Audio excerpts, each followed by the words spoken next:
பதிவை பார்க்க வந்தவர்களுக்கு சக்தி கிச்சனின் நன்றியும் வணக்கமும். இன்னைக்கு என்னன்னு பார்த்தீங்கன்னா, ஒரு விஷயம் சொல்லணும்னு தோணுச்சு. இது இப்போ முக்கியமாக எல்லாருமே கவனிக்க வேண்டியது தான். இது அந்த கொரோனா, அதுக்கு முன்னாடி வந்த டெங்கு காய்ச்சல் பரவ ஆரம்பித்ததுமே வந்தது. இந்த இது அந்த டெங்கு காய்ச்சல் பரவுற கொசுக்கள் நல்ல தண்ணியில் தான் முட்டையிட்டு குஞ்சு பொரிக்குது. அப்படிங்கிறதுனால அந்த வீடுகளில் தண்ணியை செக் பண்ணுறதுக்குன்னு 2-3 பெண்கள் வருவாங்க. வந்தால் என்ன பண்ணுவாங்க, தண்ணி இருக்கிற இடம் சேகரித்து வச்சிருந்தோம்னா, தொட்டிகளில் சேகரித்து இல்லை பேரல்களில் சேகரித்து வச்சிருந்தோம்னா அதில் மருந்து ஊற்றிடுவாங்க. அப்படி அந்த மாதிரி குடங்களில் இருக்கிற தண்ணிகளில் கொசு புழு இருக்குதா என்ன ஏதுன்னு செக் பண்ணி பார்த்துட்டு போவாங்க. அதுக்கு பயந்துட்டே என்ன பண்ணுவாங்க, நிறைய பெண்கள் வீட்டை உள்ளே பூட்டி பூட்டிட்டு யாருமே இல்லாத மாதிரி இருப்பாங்க. உள்ளே பூட்டியிருந்தால் யாரும் இல்லைன்னு எப்படி தெரியும்? அப்போ கதவை தட்டி தட்டி பார்ப்பாங்க. அந்த பெண்கள்லாம் திறக்கவே மாட்டாங்க. சரின்னு சொல்லிட்டு ஏதாவது வாசலில் இல்லைன்னு சொல்லி எழுதி வச்சுட்டு போயிடுவாங்க போல இருக்கு. அப்படி இருக்கா. இது ஒரு பக்கம் இருக்க, நான் என்ன பண்ணேன், இப்போ இந்த அடி பைப் தண்ணி இருக்கு இல்லையா, இதை ஒரு நாளைக்கு 2 குடம் அடிச்சுக்கிருவேன் நான். மறுநாள் 1 குடம் அடிப்பேன். அப்புறம் டெய்லி ஒவ்வொரு குடம் தான். ஏன்னு கேட்டால் ஒரு குடம் எக்ஸ்ட்ரா இருந்தால் தண்ணி என்னைக்காவது வரலைன்னா மறுநாள் அதை யூஸ் பண்ணிக்கலாங்கிறதுக்காக ஒரே ஒரு நாள் 2 குடம் அடிப்பேன். அதுக்கப்புறம் ஒவ்வொரு குடம் இப்படியே போய்கிட்டு இருக்கோம். இன்றைக்கி 2 குடம் அடித்தேன்னா அது ஒரு குடம் புழங்கிட்டு ஒரு குடம் இருக்கும். அந்த தண்ணியை தான் மறுநாள் புழங்குவேன். மறுநாள் பிடிக்கிற தண்ணியை அதுக்கு மறுநாள் புழங்குவேன். இப்படி போய்கிட்டே இருக்கும், ரொட்டீனாக போயிட்டே இருக்கும். தண்ணி பிடிக்கிற ஒவ்வொரு தரமும் நான் அந்த பிளாஸ்டிக் வடிகட்டி இருக்கு இல்லையா, அதை குடத்து மேலே வச்சு தான் அடிப்பேன். அப்புறம் பார்த்திங்கன்னா, எப்போவுமே எந்த கோடை காலத்துலையா இருந்தாலும் சரி தண்ணியை கொதிக்க வச்சு தான் குடிப்பேன். நான் தண்ணியை கொதிக்க வச்சு தான் குடிப்பேன். பிள்ளைங்களையும் பச்சை தண்ணியை தொட விடவே மாட்டேன். அது சின்னதுலேருந்தே அது பழக்கமாகி என் பையனுமே வீட்டில் அதான் குடிக்கும். ஆனால் வெளியில் போனால் ஃப்ரிட்ஜிலேருந்து தண்ணி வாங்கி குடிச்சிடும். திட்டுவேன் நான். வேகமாக சொல்லி முடிக்கிறேன். ஏதோ செத்தவங்கையில் வெத்தலை வாக்கு கொடுத்தாப்புல சொல்கிறேன். உங்களுக்கும் வேலை இருக்கும் இல்லையா? அப்போ தண்ணியை கொதிக்க வச்சு தான் குடிப்பேன். ஒரு ரவுண்டு குடித்து தீர்றதுக்குள்ளேயே அடுத்த ரவுண்டு தண்ணி ரெடியாகி வந்துடும். இந்த தண்ணி ஆறுறதுக்குள்ளே அந்த தண்ணி காலி ஆகிறதுக்குள்ளே அந்த தண்ணி ஆறிடும். அப்படி அந்த மாதிரி தான் ரொட்டீனாக கொண்டுகிட்டே போய்கிட்டு இருப்பேன்.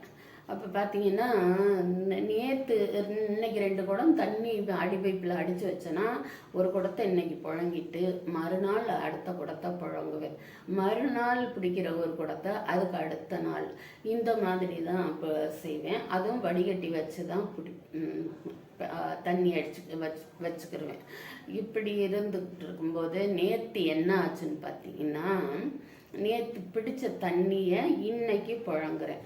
இன்னைக்கு புழங்கும்போது என்ன பண்ணிட்டேன்னா, வடிகட்டி வைக்காமலே ஒரு பாத்திரத்தில் ஊற்றி ஸ்டவ்வில் வச்சிட்டேன். ஏன்னா தண்ணி அடிக்கும்போது, பைப்பில் அடிக்கும்போது வடிகட்டி வச்சு தான் அடிக்கிறேன். அப்புறமேட்டும் அதை வடிகட்டி வச்சு தான் செய்வேன். ஆனால் இன்றைக்கி வடிகட்டி வச்சு இது பண்ணாமல், ஏற்கனவே வடிகட்டினது தானே அப்படின்னு சொல்லிட்டு சும்மா ஒரு பாத்திரத்தில் ஊற்றி கொதிக்கிறதுக்கு வச்சுருக்கும்போது ஸ்டவ்கிட்ட இன்னொரு வேலையாக போகும்போது எனக்கு ஏதோ தெரிஞ்சிச்சு. கண்ணாடி போட்டுக்கல தெரியும். பார்த்தீங்கன்னா கருப்பாக நீளமாக இருந்துச்சு புழு. நேற்று பிடிச்ச தண்ணியில் இன்றைக்கி அதில் புழு இருக்குது. அதுவும் வடிகட்டின தண்ணியிலன்னா அந்த முட்டைகள் இருக்கும் போல இருக்குது. அது புழு ஆயிடுச்சு. அப்போ நான் அதை அப்படியே தண்ணி சூடாகிறதுக்கு முன்னாடி கையில் எடுக்க பார்க்குறேன், முடியவே இல்லை. அப்புறம் ஒரு சின்ன கரண்டி ஸ்பூன் எடுத்து அதில் இப்படி விட்டு இழுத்த பிறகு தான் தெரிஞ்சு, அந்த மழை தண்ணியிலலாம் இருக்கும் பார்த்தீங்களா, புழு கருப்பாக நீளமாக அந்த புழு இருந்துச்சு. முதல் நாள் வடிகட்டினாலும் மறுநாள் வடிகட்டி தான் யூஸ் பண்ணுவேன். இன்றைக்கி 2வது தரம் வடிகட்டாததுனால அதில் புழு இருந்துச்சு. இப்படி இருக்குமா என்னன்னு தெரியலை. ஆனால் புழு இருந்துச்சு. அப்படியே எடுத்து அந்த தண்ணியவே நான் கீழே ஊற்றிட்டேன். நிறைய குடமெல்லாம் யூஸ் பண்ண மாட்டோம். 2 குடம் சும்மா கிடக்கும். 2 குடத்துல தான் தண்ணி வச்சுருப்பேன். அப்படி இருந்தது பார்த்துக்கோங்க. அதனால கொஞ்சம் ஜாக்கிரதையாகவே இருங்க. தண்ணியை பிள்ளைங்களுக்கு வந்து அது தப்பு இது தப்பு, கீழே கை வைக்கக்கூடாது, பாட்டிகள் கொஞ்சம் அப்படி இப்படின்னெல்லாம் சொல்கிறோம். அந்த காலத்தில் வந்து பாட்டிகள்லாம் என்ன பண்ணுவாங்கன்னா வாய்க்குள்ள விரல் விட்டு மூக்கை ஒரு கையில் பிடிச்சிட்டு ஊதி சளியெல்லாம் எடுப்பாங்க. இவங்களோட மூச்சு காற்று அவங்க வாய்க்குள்ளே போகும். அந்த காலத்தில் சொல்கிறேன் நான். இப்போ அதை செய்யக்கூடாது. அதுலேயும் இன்னொன்று என்ன செய்வாங்க தெரியுமா? அன்றைக்கி ஒரு பாட்டு கேட்டேன். அந்த பாட்டை கேட்டதும் எனக்கு அந்த ஞாபகம் வந்துருச்சு. பாட்டிகள் வந்து வாயில் வந்து வெத்தலை பாக்கு போட்டு அந்த வெத்தலையை நாக்கிலேயே குழந்தைங்களுக்கு கொடுப்பாங்க, பேர குழந்தைகளுக்கு கொடுப்பாங்க. எடுத்து கொடுக்க மாட்டாங்க. நாக்குனாலேயே நுனி நாக்கில் அந்த பிள்ளைங்களோட வாயில் ஊட்டுனாங்க. அப்போல்லாம் இந்த நோயெல்லாம் இல்லை. ஏன்னு கேட்டிங்கன்னா அவங்க அந்தளவுக்கு ஆரோக்கியமான சாப்பாடுகள் சாப்பிட்டு நல்லா இருந்தாங்க.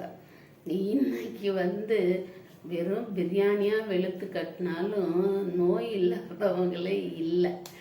பார்த்தீங்கன்னா தண்ணியில் புழு இருக்குது. அதை சாப்பிட்டா அதை குடித்தா எதிர்ப்பு சக்தி இல்லாதவங்களுக்கு கண்டிப்பாக இன்றைக்கும் பார்த்தீங்கன்னா எங்கேயாவது ஒரு கடைக்கு போனோம்னா லொக்குன்னு இருமாதவங்க, சளி இல்லாதவங்களே பார்க்கவே முடியல. யாரை பார்த்தாலும் அப்படியே சளியோடையே இருக்கிறாங்க.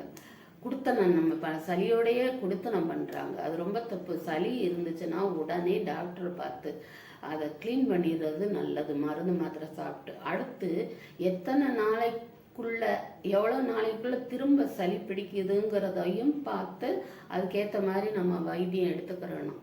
எனக்கெல்லாம் 1 வருஷம் அந்த மாதிரி தான் தடுமணியை பிடிக்கும். அதே என்னால் தாங்க முடியாது.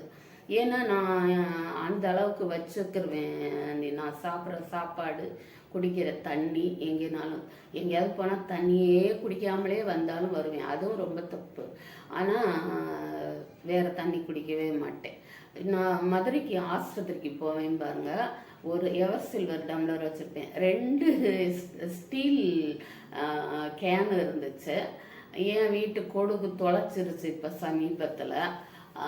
அதை தான் எடுத்துகிட்டு போவேன். இப்போ வந்து என்ன செய்கிறது, ஒரு எவர் சில்வர் டம்ளர் எடுத்துகிட்டு போகிறது. போய் ஆஸ்பத்திரியில் வந்து தண்ணியை வந்து சுடுதண்ணி தான் பிடிச்சி குடிச்சிட்டு வந்துடுவேன் நான். அந்த மாதிரி தான் செய்கிறது. அப்படி அந்த காலத்தில் அந்த மாதிரிலாம் செஞ்சாங்க. வெத்தலையை தான் வாயிலேருந்து அதுவும் பேர பிள்ளைங்களுக்கு கொடுத்தாங்க. ஆனால் இந்த காலத்தில் எதுவுமே இல்லாமலே பிள்ளைங்க எவ்வளவோ நோய்வாய்ப்படுதுங்க. அதெல்லாம் ஒரு பக்கம் இருக்க, நீங்கள் வந்து இப்போ வந்து இந்த நடைமுறைப்படுத்த வேண்டியது என்னன்னு கேட்டிங்கன்னா, கண்டிப்பாக உங்களுக்கு எவ்வளோ வேலை இருந்தாலும் சரி, குடிக்கிறதுக்கு தண்ணியை பிள்ளைங்களுக்கு மட்டும் இல்லை, மொத்தமாக ஒரு பெரிய பாத்திரத்தில் கொதிக்க வச்சு பிள்ளைங்களுக்கு எட்டாத இடத்துல வச்சுருங்க. அது பாட்டுக்கு ஆறட்டும். அந்த மாதிரி வச்சு அது காலியாக போகிற நேரத்தில் இன்னொரு பாத்திரம் வச்சு இது பிள்ளைங்களுக்கு நீங்கள் தண்ணியை நீங்களாகவே கொடுங்க. நாங்கள்லாம் தண்ணியை வந்து எங்கள் அம்மா காலத்துலேருந்தே இப்படி அந்த வெந்நீர் தான், அந்த வெந்நீரை இப்படி அள்ளி குடிக்க மாட்டோம். இப்படி சாய்ச்சி தான் ஊற்றுவோம் அந்த பாத்திரத்தில் இருந்து. உண்மையாகவே நீங்கள் நம்பினாலும் சரி, நம்பலைனாலும் சரி, நான் 70களில் சொல்கிறேன், 1970களுக்கு முன்னாடியிலேருந்தே தண்ணியை வந்து பாத்திரத்தில் டம்ளரை போட்டு அள்ள மாட்டோம். ஏன்னு கேட்டிங்கன்னா அந்த டம்ளருக்கு அடியில் தூசி இருக்கும், அதனால ஏதாவது கிருமிகள் வரும் அப்படின்னு சொல்லிட்டு எங்கள் அம்மா படிக்காதவங்க அவங்க எங்களுக்கு செஞ்ச பக்குவம் அப்படி. இப்படி பாத்திரத்தை சாய்ச்சி இப்படி தண்ணியை ஊற்றி தான் குடிப்போம். அதே மாதிரி தான் இன்னைக்கு வரைக்கும் நான் என் பிள்ளைங்களுக்கு சொல்லி கொடுத்து வச்சுருக்கேன். நீங்கள் வேற ஒன்றும் செய்ய வேணாம், இந்த மாதிரி இந்த சுடுதண்ணி பழக்கத்தை வச்சுக்கோங்க. அதை விட அதிகமாக அந்த தண்ணீரை செக் பண்ணுறவங்க வந்தாங்கன்னாக்கா கண்டிப்பாக அவங்களுக்கு கதவை திறந்து விட்டு தண்ணியை பார்க்க சொல்லுங்கள். குளிக்கிற தண்ணியிலெல்லாம் ஏதோ புழுக்கள் சேர்ந்து இருந்துச்சுன்னா சேர விடாதீங்க. 2 நாளைக்கு ஒருக்கா கழுவி காய வைங்க. சேர விடாதீங்க புழுக்களை. அதுக்கப்பிறகு அவங்க வந்தாங்கன்னா அந்த மாதிரி புழுக்கள் இருந்துச்சுன்னா தண்ணியில் மருந்து கலக்க நீங்களாவே சொல்லுங்கள். உங்களுக்கான பாதுகாப்பை நீங்கள் தான் உறுதி செய்யணும். அப்படி செஞ்சுக்கோங்க. அப்புறம் தண்ணீரை எனக்கு ரொம்ப அதிர்ச்சியாக இருந்துச்சு இன்னைக்கு. என்னடா வடிகட்டி பிடிச்ச நேற்று பிடிச்ச தண்ணியில் இன்னைக்கு புழு எப்படி வந்துச்சு, அதுவும் வடிகட்டி பிடிச்ச தண்ணியில் அப்படின்னு சொல்லிட்டு இன்னைக்கு நான் தண்ணியே எடுக்கல. நான் பாட்டுக்கு நிச்சராந்தையாக தூங்கினேன். தண்ணியவே வேணான்ட்டு 2 குடம் இருக்குது, அதையே வச்சுக்கிறோம் அப்படின்னு சொல்லிட்டு தூங்கிட்டேன். அதனால தயவு செய்து தண்ணியை செக் பண்ண வர்றவங்களுக்கு வழிவிடுங்க. அப்புறமா தண்ணியை கொதிக்க வச்சு குடிங்க. தண்ணியை அதிகமாக சேகரித்து வைக்காதீங்க. குடிக்கிற தண்ணியை அதிகமாக சேகரித்து வச்சுக்காதீங்க. உங்கள் பாதுகாப்பை நீங்களே உறுதிப்படுத்திக்கங்க. இந்த நான் சொன்ன கருத்து சரியாக இருந்தால் புதுசாக வந்தவங்க ஒரு சப்ஸ்கிரைப் பண்ணிவிட்டு ஒரு லைக்கும் போட்டுட்டு எங்களோட வந்துருங்க. நம்மளும் எல்லாருமா சேர்ந்து இந்த பாதுகாப்பை உறுதி செய்வோம். அப்புறம் பழைய நண்பர்கள் விலகாமல் இருங்க. அடுத்த வீடியோவிலையும் நான் உங்களை பார்க்கணும். அதுக்கு நீங்கள் கண்டிப்பாக எங்கள் வீட்டுக்கு வரணும். சரியா? இந்த பதிவை பார்த்ததுக்கு மிக்க நன்றி. அடுத்த வீடியோவை பார்க்குற வரைக்கும் உங்களுக்கு நன்றியும் வணக்கம்.